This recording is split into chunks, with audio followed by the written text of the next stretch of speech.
Be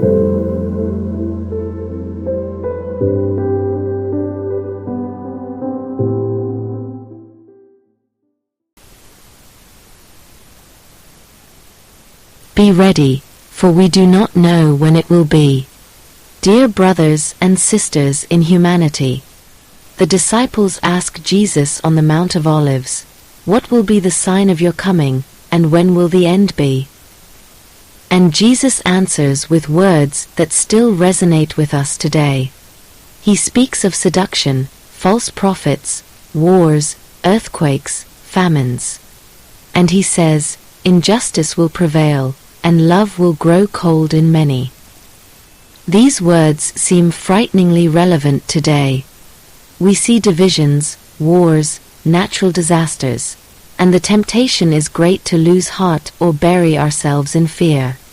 But Jesus says, "See to it that you are not confused." In other words, keep a clear head. Don't let fear control you. At times like these, many people tend to dwell on prophecies about the end of the world.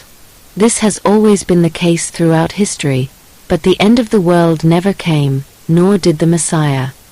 However, there have been disasters. What can help us move forward?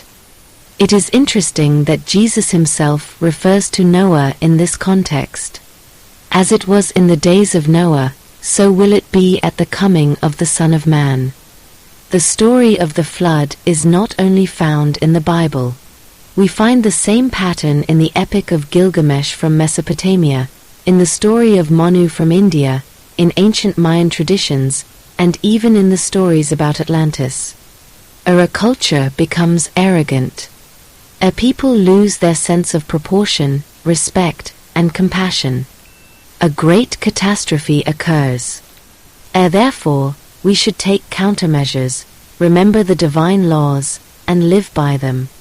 But can it really be the Creator's goal to keep people in a constant state of expectation of the end times? Those who stare only at an upcoming event do not live in the present, but wait, perhaps for a lifetime, for something to happen from outside.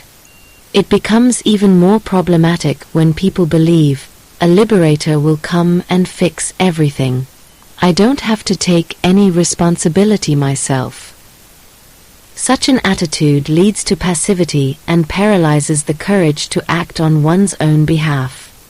Can something like this come from the light?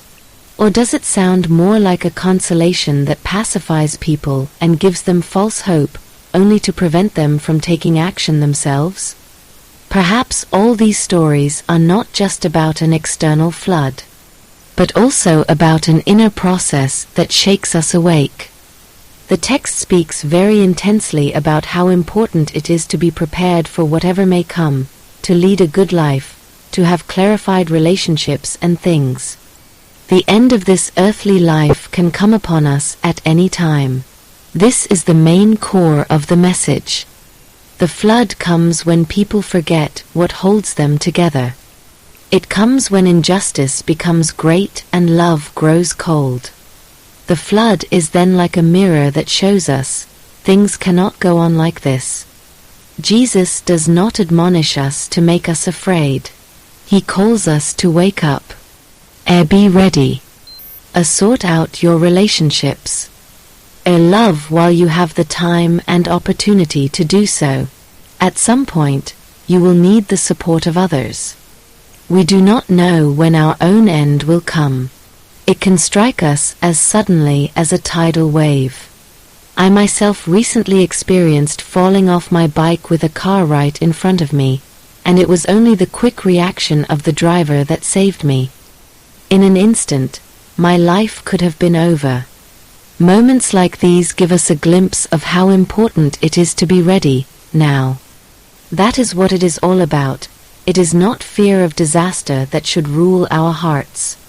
Rather, it should be the deep desire to live a life marked by love and reconciliation, so that we are ready to meet God whenever that may be. And perhaps that is the true message of all flood stories, from Noah to Atlantis. Chaos does not have the last word, but rather a new beginning. not destruction, but love that wants to be reborn. So let us not look to false prophets who want to frighten us, but to Christ who calls us, stay awake, be ready, and live so that the love within you does not die out. Then every flood, whether large or small, will not wash us away, but will lead us freer, clearer, and deeper into life. The prophecy is therefore a warning that this could happen if we do not change our behavior. That is why we should do so. Be ready is the true message of the prophecies.